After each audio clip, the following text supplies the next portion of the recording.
Bagaimana sih proses pencernaan manusia? Kita lanjut saja ya. Makanan dimasukkan ke dalam mulut. Di dalam mulut terbagi menjadi 3 bagian, yaitu gigi, kelenjar saliva, dan lidah. Gigi berfungsi untuk memotong dan mengoyak-ngoyak makanan. Kelenjar saliva terdapat enzim amilase yang berfungsi untuk merubah amilum menjadi maltosa. Nah, di dalam lidah ini berfungsi untuk memindahkan makanan di dalam mulut, mendorongnya masuk ke dalam faring. Faring merupakan saluran yang menghubungkan belakang rongga mulut ke permukaan kerongkongan atau disebut esofagus. Di dalam esofagus terjadi gaya peristaltik, yaitu gaya merembas dan mendorong makanan. Pada lambung sendiri terdiri atas 2 bagian, yaitu otot lambung dan getah lambung. Ketika otot lambung berkontraksi, otot lambung dapat mengaduk-ngaduk makanan dan memecahkannya. Makanan kan telah dikunyah.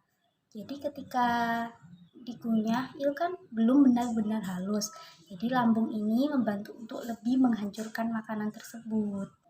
Di dalam getah lambung ada 3 enzim, yaitu HCl, pepsin, dan renin. HCl berfungsi untuk membunuh kuman, sedangkan pepsin berfungsi untuk mengubah protein menjadi pepton, dan renin untuk mengendapkan protein susu. Setelah itu, makanan menuju ke usus halus. Di usus halus ini terdapat 3 bagian lagi, yaitu duodenum, jejunum, dan ileum. Pada duodenum ini terhubung dengan saluran pankreas dan empedu. Pankreas ini terdiri dari 3 enzim, yaitu tripsin, amilase, dan lipase. Tripsin berfungsi untuk memecah pepton menjadi asam amino. Amilase untuk merubah amilum menjadi glukosa. Dan lipase berfungsi untuk memecah lemak menjadi asam lemak. Dalam getah empedu berfungsi mengemulsikan lemak agar lebih mudah dicerna oleh enzim. Nah, getah empedu sendiri ini dihasilkan oleh hati. Kan hati menghasilkan empedu. Lah, empedu tersebut disalurkan kepada duodenum.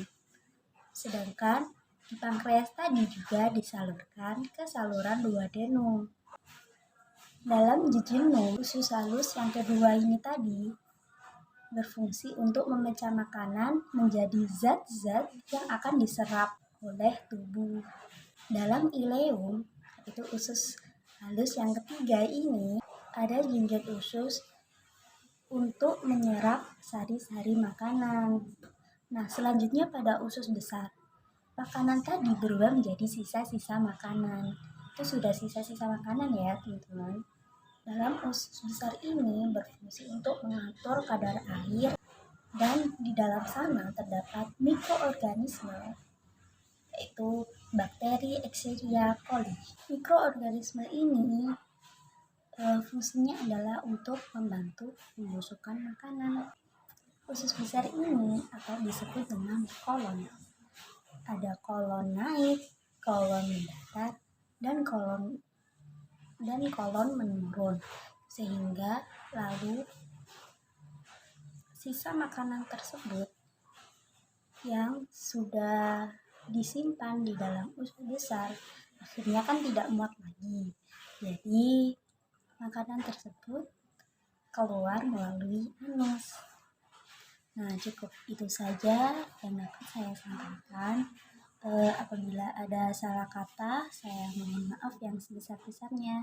Semoga bermanfaat. Wassalamualaikum warahmatullahi wabarakatuh.